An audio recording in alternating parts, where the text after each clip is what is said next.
안녕하십니까. 전국의 유튜브 구독자 여러분, 아프리카TV 시청자 여러분, 매주 수요일 여러분과 좀 기괴하고 좀 이상한 이야기를 진행하는 오컬트 스토리의 김원입니다.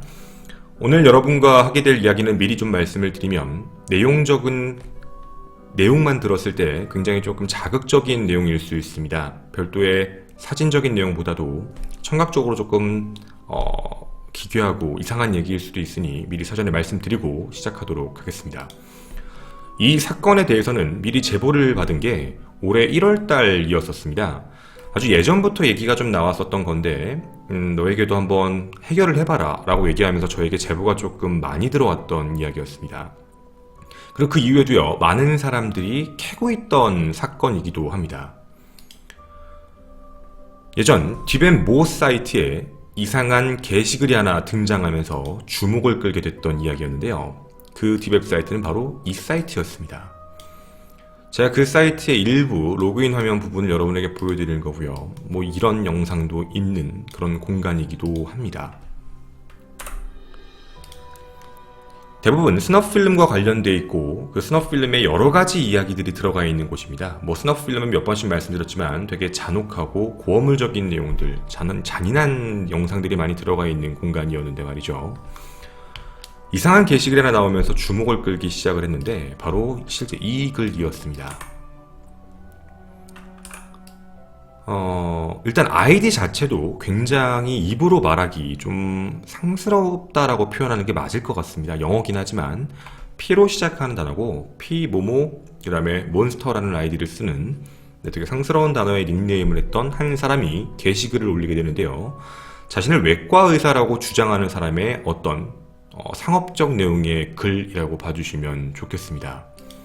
저도 사실 내용을 보고 믿기 힘들었고요. 그렇다고 해서 그냥 두고 보기에도 좀 그런 내용이기도 했습니다. 만약 이 내용을 확인해보고 저희 힘에서 이 사람이 정말 문제가 있다라고 판단하고 잡을 수 있는 근거가 있다면 신고라도 하는 부분이 맞지 않을까라는 생각에 내용을 조심스럽게 확인해보기 시작을 했습니다. 지금부터 여러분에게 그 이야기를 천천히 말씀을 드리도록 하겠습니다. 여기에 있는 내용입니다. 첫 번째 글부터 읽으면서 가도록 하겠습니다. 나는 로리타 슬레이브를 만드는 사람이다. 로리타 슬레이브라고 얘기하는 부분은 쉽게 말씀드리면 아동 성범죄이기도 하고요. 그리고 슬레이브는 노예입니다. 되게 이상한 단어로 만든 건데요. 아마 처음 들으실 수도 있고요. 당연히 저도 처음 듣는 얘기이기도 합니다. 어떤 의미인지 궁금해하는 사람들이 많을 건데 매우 간단한 것이다. 어린 소녀 혹은 소년을 쉽게 관리하기 쉽게 만들고 성적 대상으로 변형시키는 것이다. 그게 전부다. 멀리 도망도 못 가게 하고 저항도 못하게 하고 말도 못하게 하는 것이다. 단지 가학적인 엔터테인을 위해서만 그냥 하는 것이다. 라는 이야기로 글 서두의 시작이 됩니다. 글 서두 부분 내용만 봐도요, 가히 정말 충격적인 내용입니다.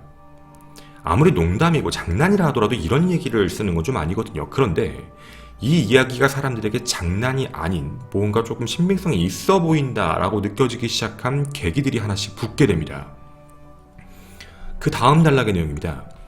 우선 나의 소개를 하겠다.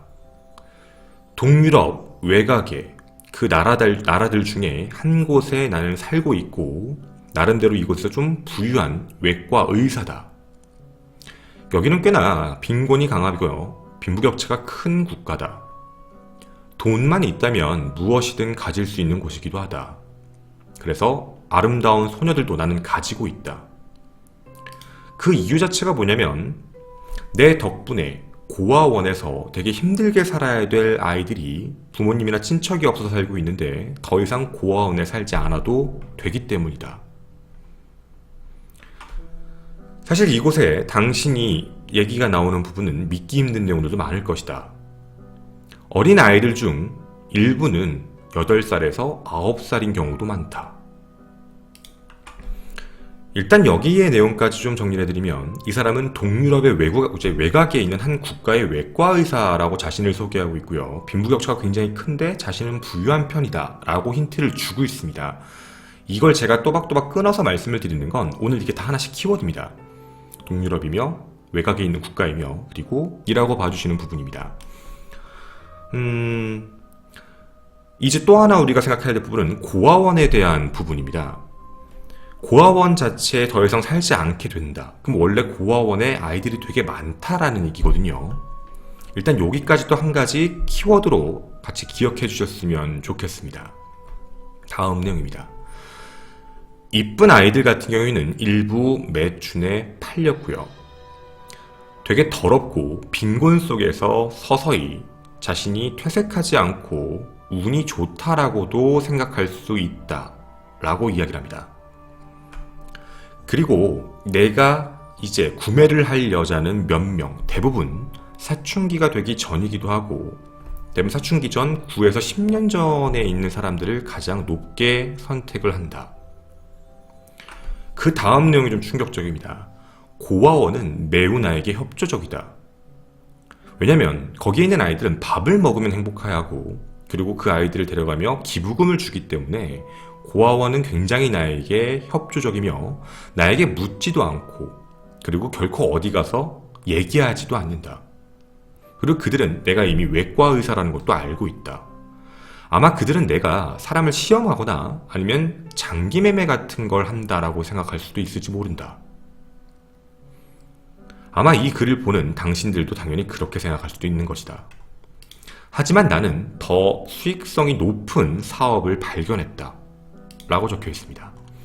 여기까지 내용을 좀 살펴보면 빈곤한 국가에 고아원이 있는데, 그 현재 고아원은 아이들을 사고 파는 부분에 있어서 아무렇지 않게 하고 있으며 굉장히 아이들을 관리를 제대로 안 하는 고아원이라는 느낌이 되게 강합니다. 그리고 외과 의사라는 걸 알고 장기 매매를 한다라는 걸 생각할 수도 있음에도 불구하고 묻지도 않고 아이들을 판매한다는 거죠. 근데 이 사람이 했던 얘기 중에 되게 충격적인 얘기는, 장기 매매를 생각할 수도 있겠지만 그거보다 더 수익성이 있는 사업을 찾았다라는 표현을 썼습니다. 그게 무엇이었냐면 바로 다음 단락에 나옵니다. 아이들을 성장난감으로 만드는 것이다. 아까 말씀드렸던 그거죠. 이건 절대 싸지 않다. 비용은 약 3만 달러에서 4만 달러 정도의 비용을 청구하게 되고, 운송 비용은 따로 추가가 되지 않는다. 즉 운송 비용은 부담해야 된다라는 뜻입니다. 당신은 수년간 당신을 만족시킬 만한 하나의 노예를 갖게 되는 것이다 라고 적혀 있습니다. 약 3만 달러에서 4만 달러 정도의 비용이면 현재 하나로 따졌을 때 약 3천만 원에서 4천만 원 정도가 좀 넘는다라고 보시면 제일 좋겠습니다. 일단 여기까지 내용을 봤을 때요, 첫 번째 단락에 나왔던 내용은 그냥 누군가가 속된 얘기로 화제성을 이끌고 관심받기 위해 썼던 글이 아닐까라고 싶었지만, 그 밑의 내용은 조금 구체적이었습니다. 자신이 어디에 있고 뭘 하고 있고, 그리고 아이들을 어떻게 하고 있고 고아원과 접촉을 하고 있다 라는 얘기를 하고 있다 보니 조금 더 사람들에게 글의 신빙성을 좀 높였다라고 보시면 좋겠지만, 일단은 우리는 계속 의심을 하고 생각을 해봐야 될 문제이기 때문에요, 위에 나왔던 키워드를 하나씩 다 기억을 잘 해주셨으면 좋겠습니다.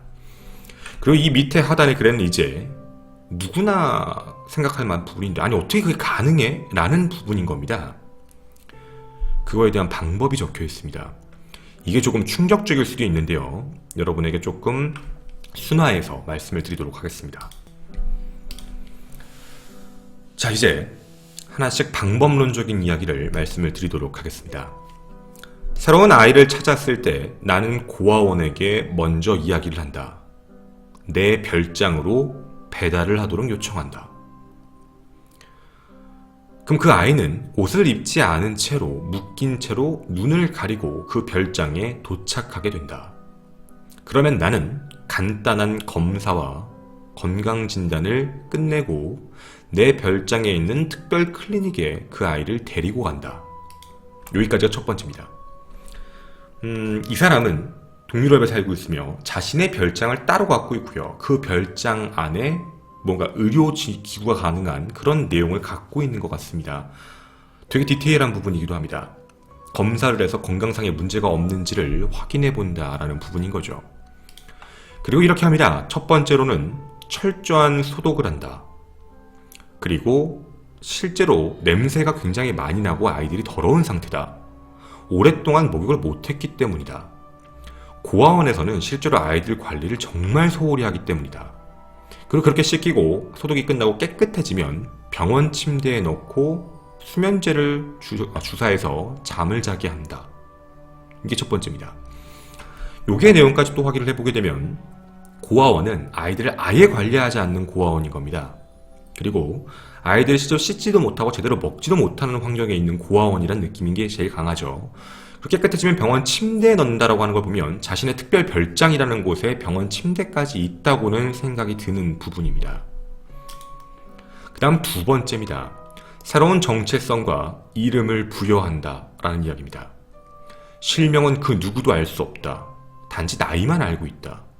고아원에서 온 모든 데이터를 내가 삭제하기 때문이다. 이제 더 이상 이 자리에 와서 병원 침대에 누운 그 아이는 더 이상 존재하지 않는 아이가 된다 라는 뜻이 됩니다.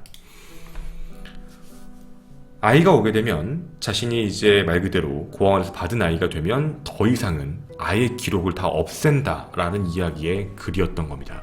그리고 이 다음 좀 충격적인데요. 다음날 아침에는 큰 수술을 해야 된다. 마취로 자고 있는 아이들을 수술을 시키게 되는데 이 수술을 하는 이유가 따로 있다. 아마 이 아이들을 구매하는 사람 입장에선 한 가지가 걱정되는 게 있을 것이다. 혹시 저항하거나 혹시 멀리 도망가는 문제에 대한 걱정일 것이다. 그래서 그 방법에 대한 건 매우 간단하다. 다리와 팔을 바로 절단한다. 무릎 바로 위까지, 팔꿈치까지 그렇게 절단한다. 즉 다시 말하면 절대 도망갈 수 없는 상태다. 자, 이 단락까지 좀 말씀을 드리면 처음 데리고 와서 건강진료를 깔끔하게 끝내놓은 상태라고 얘기를 하고 아이가 자고 있고 수면 마취하는 상태로 그 다음 날이 되면 그 수술을 한다라는 얘기가 되는 겁니다. 그 별장 안에서 사람의 신체의 부분을 절단할 수 있을 만큼의 의료적 기구가 있다라는 얘기인 것도 생각을 해볼 만합니다. 그리고 다음 단락입니다. 이렇게 하면 대부분 생존을 하게 된다. 생존을 하게 되면 상처를 꿰매기 전 다른 작업을 한다. 팔과 다리에 약 5cm 정도의 금속 막대기를 함께 단단하게 붙이게 된다. 저도 여기까지 내용을 보고서는 도대체 이걸 왜 할까라는 생각을 했습니다. 아니, 금속 막대기를 갖다 붙인다? 왜? 굳이 그럴 필요가 없는데요. 근데 그 내용은 바로 밑에 적혀 있었습니다. 금속 막대기의 막 끝쪽에는 나사가 있어서 동그란 링을 연결할 수 있게 해놓은 겁니다. 즉 어떤 얘기냐면 언제든 체인이라던가 자물쇠 같은 걸로 원하는 곳에 쉽게 고정시킬 수 위한 장치로 절단한 부분에 쇠를 같이 해놓고 그 쇠의 끝에 동그란 링을 넣어 놓는다 라고 얘기를 합니다. 처음에는 감염을 막기 위해 상처 치료를 잘 봐야 한다. 상처가 완전히 치유가 되면 그 부분에 실리콘 커버를 해놓는다. 왜냐면 구매자가 다칠 수도 있기 때문이다. 그리고 완전히 회복이 되게 되면 천장에도 매달 수 있다. 어떻게 보면 일종의 장식 같은 형태일 수도 있다. 여기까지 단락의 내용입니다. 근데 이 내용까지도 굉장히 충격적인 부분은 사람이 도망을 가지 못하게 그 어린 아이를 팔과 다리를 자른 상태에서 쇠를 붙여놓고 그리고 그 나을 때까지 확인한 뒤 그걸 걸어놓는다라는 표현까지 쓰고 있거든요. 우리가 지금 생각해야 되는 건 잔인한 건 맞습니다. 내용만 들어서 너무 잔혹하고 끔찍한 게 맞는데 여러분도 같이 꼭 생각을 해주실 게 정말 이게 가능할까? 그리고 정말 가능하고 정말 일이 있는 거라면 이건 반드시 잡아야 됩니다. 다음입니다. 하지만 여기서 완성이 되는 것이 아니다 라고 적혀 있습니다. 아직 갈 길이 멀다 라고 적혀 있습니다. 저도 그 내용이 좀 충격적이었거든요. 팔과 다리를 절단한 다음 소리를 낼 수 없게 성대를 자른다. 그리고 성대를 제거해도 소리가 나올 수 있는 문제가 있어서 입안에 있는 치아까지 모두 제거를 한다. 사실 치아를 제거하는 이유는 여기 내용에는 좀 직접적으로 적혀 있습니다. 근데 제가 그 부분은 너무 잔혹스러워서 그리고 너무 성적 표현이라 제가 빼놓도록 하겠습니다. 치아를 제거하면 턱 부분에 부드러운 실리콘 층을 따로 이식한다. 실리콘이 없다면 치아가 없는 형태로 이제 여기가 무너지는 형태가 될 수 있는데 그걸 막기 위해서 실리콘을 따로 이식해 놓는다 라는 내용까지 있습니다. 말을 못하게 그리고 무언가 씹는 형태를 못하게 그렇게 해놓는 작업까지 한다고 적혀 있습니다.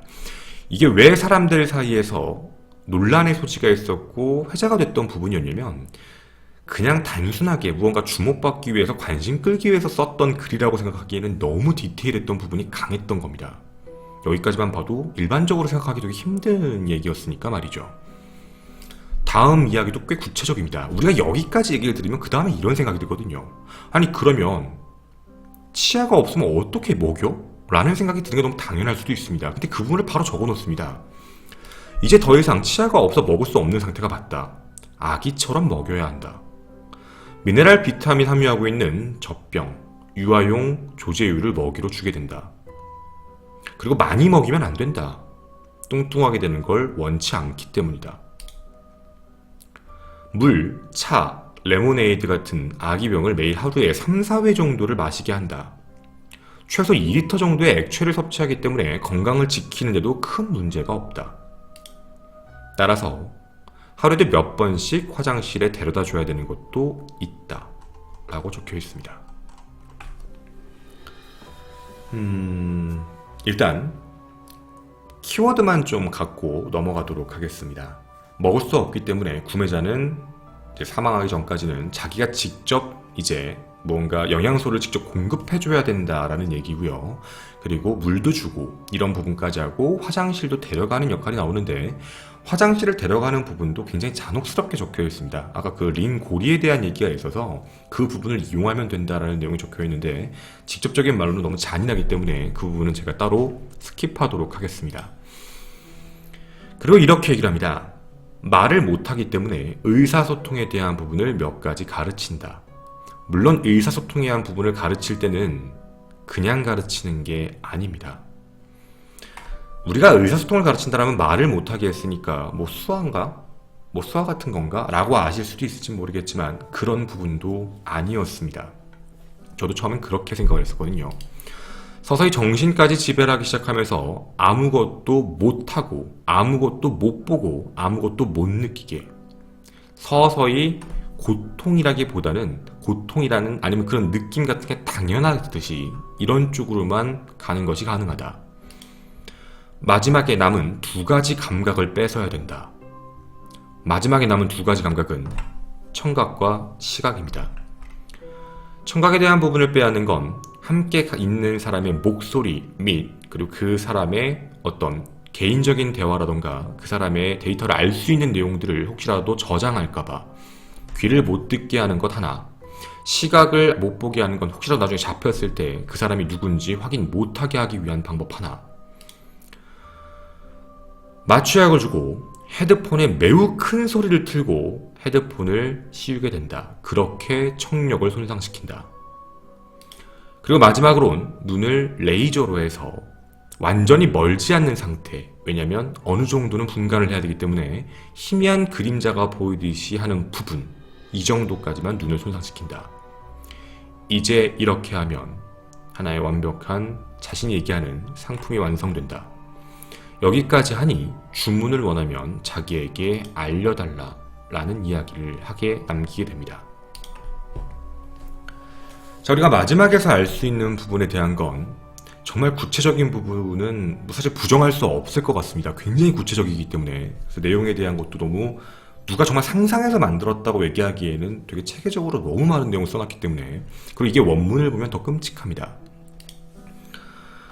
자, 여기까지의 내용들을 여러분에게 하나씩 말씀드렸습니다.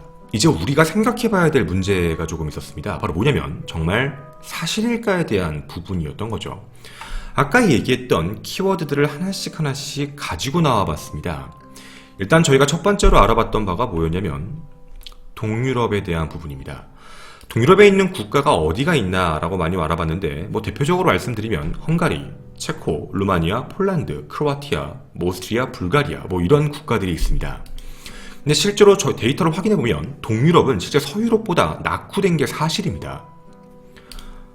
여러분이 좀 보시면 아시겠지만 이게 헝가리에 있는 역의 모습입니다. 그러니까 많은 부분이 아직 전쟁에 대한 복구도 끝나지 않은 상태고 아직 국가적인 수준이 많이 올라와 있는 상태는 아닙니다. 동유럽 국가들은 공산주의의 영향으로요, 서유럽 국가에 비해서 아직도 많이 힘들어하는 게 사실이기도 하거든요. 못 사는 국가들이라고 하기 때문에 저도 재정과 관련되어 있는 부분을 확인해보고 싶었습니다. 당연히 고아원도 존재하더라고요. 고아원 사진을 지금 보여드리도록 하겠습니다. 이겁니다. 실제 고아원이 있었습니다. 당연히 있겠죠.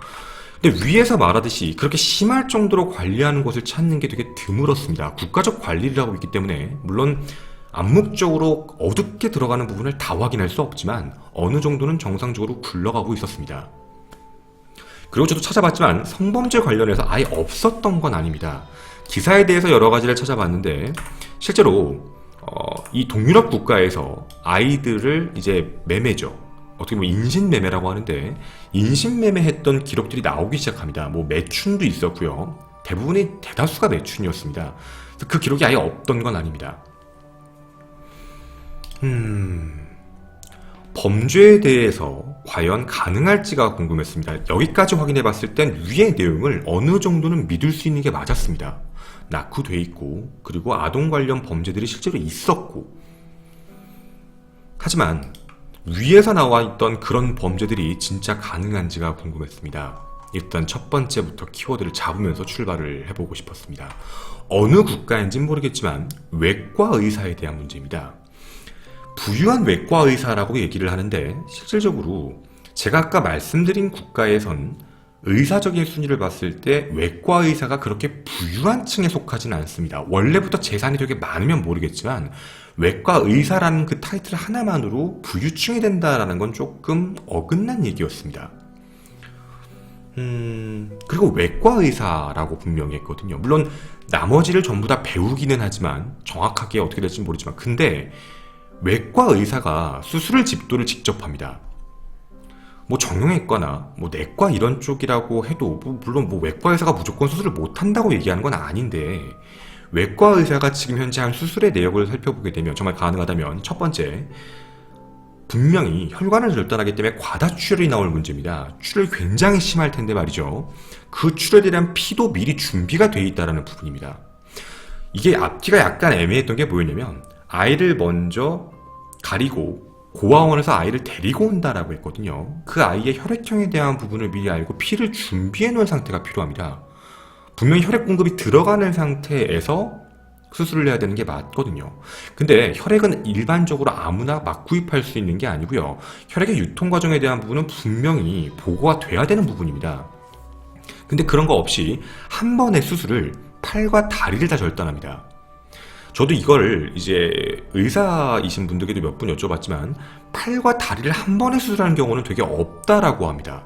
이게 왜냐면 팔과 다리를 한꺼번에 수술을 하면 너무 심할 정도의 출혈하고 쇼크사가 올 가능성이 있기 때문에 원칙적으로 이제 그런 문제가 생겼을 때는 뭐 굳이 이제 사지를 절단해야 된다라는 부분이 있으면 단계적으로 한 번씩 한다라고 합니다. 그러니까 예를 들면 다리와 팔을 해야 되면 왼쪽 다리 한 번 하고 며칠 뒤에 그 다음에 오른쪽 다리를 한다든가 이렇게 안전하게 가는 케이스가 많지, 하루아침에 아이의 건강검진 상태를 확인하고, 그리고 또 하나의 문제가 있다고 얘기했습니다. 이 부분의 내용을 제가 이제 의사분께도 보여드렸을 때 또 문제가 뭐냐면 분명히 이 사람이 얘기했던 부분 중에 밥도 제대로 못 먹고 씻지도 못한 상태인 사람, 그렇게 오자마자 뭐 건강검진을 간단하게 하고 곧바로 수술에 들어간다고 하는데 분명히 이 정도의 수술이면 전신마취일 것이고 전신마취의 상태에서는 그 하루 전에 아무것도 못 먹잖아요. 혹시라도 역류할 가능성 때문에. 근데 그럼 분명히 그 전까지 아무것도 안 먹인 상태로 아이를 데려왔을 텐데 그 아이가 들어와서 이 대형 수술을 커버할 수 있다? 이거는 굉장히 위험하고 불가능에 가깝다라고 얘기를 하는 거, 쇼크사가 너무 높다라고 얘기를 해주시더라고요. 저도 생각을 해보니까 아무런 영양에 대한 것도 없고 몸이 굉장히 힘든 상태인 사람이 한 번에 피를 아무리 수혈받으면서 공급을 받으면서 한다고 해도 사지를 한 번에 절단하는 부분 정말 가능할까에 대한 부분도 의심이 갔었습니다. 그리고 한 가지 더, 아까 보셨던 것처럼 팔 끝에, 사지 끝에 쇠를 붙여서 고정시키고 실리콘을 넣는다라는 얘기가 나왔는데요. 이 부분에 대해서도 부정적입니다. 왜냐면 뼈에다가 쇠를 고정시키는 게 맞는데 아마 철심이라는 표현도 아마 많이 들어보셨을 겁니다. 수술을 할 때. 그렇게 해서 뼈에다가 이제 고정을 하는 게 어떻게 보면 쇠인데, 그걸 뼈에다가 고정을 해놓고 그걸 나중에 어떤 뭐 O자형 고리를 걸고 그걸 어디다 이렇게 걸어 놓는다라는 건 말이 안 된답니다. 그럼 뼈의 모든 하중이 가기 때문에 그걸 고통을 못 느낄 수도 없고 당연히 고통을 느끼는 부분이며, 쇠가 바깥으로 나오게 해가지고 무언가 수술을 마친다라는 건 현실적으로 불가능하다는 부분입니다. 왜냐면 살이 괴사할 가능성이 너무 크답니다. 살점이 쇠와 함께 아물 수 있는 부분은 아니잖아요. 함께 아물 수 있는 부분이 아예 아니기 때문에 당연히 자연스럽게 이렇게 되면 살이 괴사가 시작되고 감염이 될 수밖에 없는 상황이기 때문에 이건 불가능에 가깝다라고 얘기를 하고 있습니다. 이것뿐만이 아닙니다. 수술이 거기서 끝나는 게 아니라 당일날 또 어떤 수술까지 했냐면 치아를 빼거든요. 근데 이 치아를 빼는 부분도 문제입니다. 혹시 치과측량 치료를 받아보신 분들은 다 아시겠지만 치아를 그냥 빼는 부분이 너무 많은 치료를 따르기 때문에 병원에서도 실제로 하지 않는 방법이기도 합니다. 근데 모든 치아를 그냥 빼고 거기에 실리콘으로 대체한다라는 부분이요. 이게 정말 가능할까에 대한 부분입니다. 점점 우리가 생각하면 생각할수록 말이 안 된다는 느낌이, 특히 전문가가 봤을 땐 이상하다라는 느낌이 되게 강하다는 얘기가 많이 나온다는 거죠. 그리고 한 가지 더, 치아가 없기 때문에 먹을 수 없어 미네랄과 비타민을 함유하고 있는 젖병 유아용 조제유를 먹인다라고 하는데, 조제유를 먹여서 사람을 생존시킬 수 있는 나이가 아이들까지면 상관이 없지만 나이를 먹어가면 먹어갈수록 신체는 커지고 점점점 이제 골격이 발달하는 부분을 막을 수는 없기 때문에, 아무리 팔다리가 없다고 골격이 커지진 않잖아요. 그렇게 되면 필요한 에너지 성분들이 계속 들어가기 때문에, 특히나 여기서 얘기하는 사춘기 전에 한 8살, 9살부터 10대 초반이라고 해도 들어가는 영양소 미네랄 비타민만 들어갔다고 해서 버틸 수는 없답니다. 그리고 한 가지 더, 물이나 차, 레모네이드 같은 걸 먹이면 생존을 하는데, 물을 먹은 거기 때문에 생존하는 게 길어지는 건 맞겠지만 영양소의 섭취가 제대로 들어가지 않은 상태라서 이거는 이렇게 해서 생존하는 건 좀 말이 안 된다, 정확하지는 않다라고 이야기를 합니다. 그리고 더, 말을 못하게 하기 위해서 성대에 대한 부분을 없애고 그리고 눈을 레이저로 멀게 한다라고 얘기를 하는데, 이 부분도 이상하게 생각합니다. 다른 부분은 다 수술적인 처리를 하면서 청각적인 부분은 저게 좀 말이 안 된답니다. 헤드폰에 매우 큰 소리로 틀어놓고 헤드폰을 씌운다라고 해서 청력을 손상시킨다라고 하는데, 이 부분은 굉장한 고통을 수반하기도 하고요. 그리고 그렇게 해서 청력을 멀게 하려면 하루 이틀이 걸리는 게 아니라고 합니다. 정말 의사면 그냥 간단한 수술로서 끝낼 수 있는 부분인데 왜 그렇게 할까에 대한 부분이 또 이상하다고 하고요. 눈을 레이저로 해서 멀게 한다라는 부분인데, 외과 의사가 집안에 수술 정형외과 도구까지, 수혈 도구까지, 그리고 안과, 치과와 관련된 모든 도구를 다 갖고 있다. 석션도 필요할 텐데 그 부분이 조금 이해가 가진 않는다라고 이야기를 하고 있습니다. 물론 제가 지금 얘기한 건 워낙에 이게 사람들 사이에서 진짜냐 가짜라는 얘기가 너무 많이 나오셨겠고, 진짜라고 믿으시는 분들도 많습니다. 왜냐면 한 가지 사실이라면서 루머의 글이 하나 나오게 됩니다. 범인이 2015년 2월경 잡혔고 나이는 51살이었다라고 어떤 분이 글을 올린 걸 보면서 사람들이 야, 이거 범인 잡혔대 라고 얘기를 하기 시작했거든요. 저도 그 관련 글들은 전부 다 알아보고 확인을 해봤습니다. 하지만 정확하게 말씀을 드리면 출처가 없는 내용이기도 합니다. 카더랍니다. 즉 저희가 내릴 수 있는 결론은 도시전설 쪽에 더 가까운 얘기였고 사람들에게 괴담으로서 퍼진 내용인 것 같긴 한데, 만약에 체포된 사람이 있다면 이 글을 남겨서 아동과 관련된 얘기를 해버린 거니까 그거에 대한 처벌을 받은 게 아닐까라는 생각이 들긴 합니다. 실제는 아니라는 생각이 들기도 하고요. 우리가 지금 보는 이 디뎁 관련의 내용에서는 실질적으로 정보의 검증이 되지 않은, 물론 사실 같은 내용도 있지만 사실 같지 않은 내용들도 있습니다. 그리고 사람들은 그걸 무분별하게 맞다라고 믿을 수도 있고요. 물론 이 내용이 제 얘기가 무조건 맞지 않을 수도 있습니다. 생각은 여러분의 몫이기도 하지만 어찌되었든 되게 무섭고 이상하고 두려운 이야기임에는 분명하기도 합니다. 어느 정도의 사실에 기반해서 우리에게 내용을 전달하면 꼭 진짜인 것 같으니까 말이죠. 매주 수요일 여러분과 함께 진행하는 오컬트 스토리의 김원이었습니다. 감사합니다.